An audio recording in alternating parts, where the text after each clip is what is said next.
नमस्कार दोस्तों, आप लोगों का स्वागत है एक क्यूरियस रिसर्च में। आज हम एक ऐसे रेवोल्यूशन की बात कर रहे हैं जो 90s के दशक के सॉफ्टवेयर बूम से भी बड़ा हो सकता है। बजट 2026 में एक साइलेंट लेकिन बहुत बड़ी घोषणा हुई। 2047 तक फॉरेन क्लाउड रेवेन्यू पर 0% टैक्स। शर्त सिर्फ एक ही है, वह डेटा इंडिया के डेटा सेंटर से ऑपरेट होना चाहिए।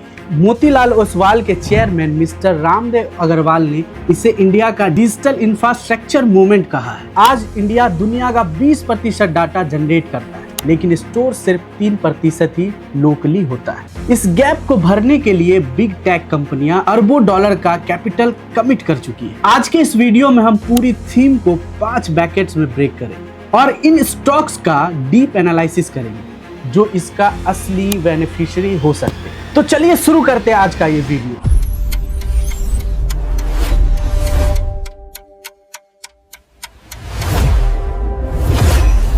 किसी भी डेटा सेंटर की पहली और सबसे क्रिटिकल जरूरत होती है अनइंटरप्टेड पावर। डेटा 1 सेकेंड का लॉस भी करोड़ों का नुकसान करा सकता है। यहाँ लीडर है कमिंस इंडिया। ये कंपनी डेटा सेंटर्स के लिए हाई पावर जेनसेट बनाती है। जब ग्रिड पावर फेल होती है तो कमिंस के हाई कैपेसिटी इंजन का इस्तेमाल होता है। इंडिया का डेटा सेंटर पावर मार्केट 2031 तक 24,000 करोड़ पहुंचने का अनुमान है। पिछले 5 सालों में 22% प्रॉफिट CAGR। खास बात यह है कि इनका अदर इनकम का हिस्सा कम हो रहा है, यानी प्रॉफिट अब कोर ऑपरेशन से आ रहा है। चलिए समझते हैं इसमें रिस्क क्या है। स्टॉक 60 के PE पर ट्रेड कर रहा है। हालिया क्वार्टर में लेबर कोड्स की वजह से मार्जिन पर थोड़ा दबाव दिख रहा है, जिस पर हमें नजर रखनी होगी। पावर जनरेट तो हो गई, लेकिन उसे हर सर्वर रैक पर पहुंचने के लिए एक नर्वस सिस्टम चाहिए। यहाँ आती है पॉलीकैब इंडिया। ये सिर्फ पंखे या स्विच की कंपनी नहीं है। डेटा सेंटर केबल्स पर शेयर टोटल कास्ट सिर्फ 2% होता है, लेकिन सबसे क्रिटिकल हिस्सा क्या है? पॉलीकैब के पास 27% मार्केट शेयर है।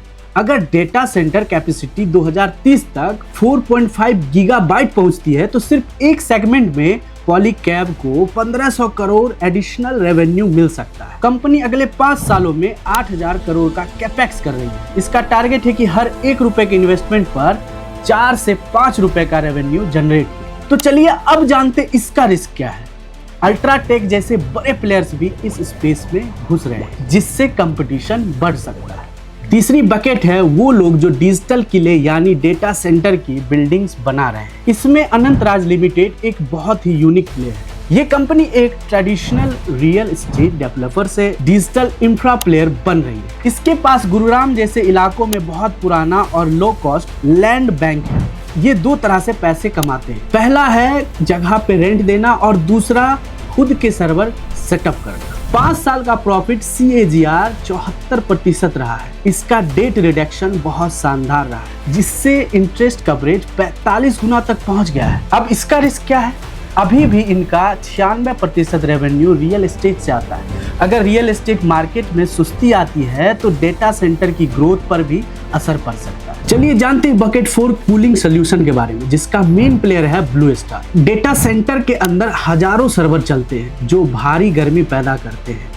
अगर टेम्परेचर कंट्रोल ना हो तो सिस्टम क्रैश हो जाएगा, इसलिए थर्मल मैनेजमेंट सबसे बड़ी जरूरत है। इंडिया का डेटा सेंटर कूलिंग मार्केट 2031 तक 85,000 करोड़ का हो सकता है। इसका 50% रेवेन्यू पहले से ही कॉमर्शियल और इलेक्ट्रोमैग्नेटिकल प्रोजेक्ट से आता है। इनकी ऑर्डर बुक अभी 7100 करोड़ से ऊपर है। रूम AC सेगमेंट में 20% और कॉमर्शियल सेगमेंट में 10% की ग्रोथ का टारगेट है। अब इसमें चिंता की विषय यह है कि चाइना पर सप्लाई चेन की निर्भरता और बढ़ता हुआ कर्ज इसके मार्जिन पर दबाव डाल सकता है। अब जानते हैं बकेट 5 के बारे में, AI और कंप्यूट इंफ्रा, जिसका मेन प्लेयर है नेटवेब टेक्नोलॉजी। अब ये कंपनी क्या करती है? ये हाई एंड सर्वर्स और स्टोरेज सोल्यूशन बनाती है। सरल भाषा में कहे तो ये डेटा सेंटर का दिमाग सप्लाई करते हैं। इसका AI रिलेटेड रेवेन्यू सिर्फ 1 साल में 15% से बढ़कर 64% हो गया है। मैनेजमेंट का गाइडेंस 30 से 40% की ऑर्गेनिक ग्रोथ का है। यहाँ सबसे बड़ा रिस्क वैल्यूएशन है। स्टॉक 116 के PE पर ट्रेड कर रहा है। साथ ही इनके टॉप 5 कस्टमर से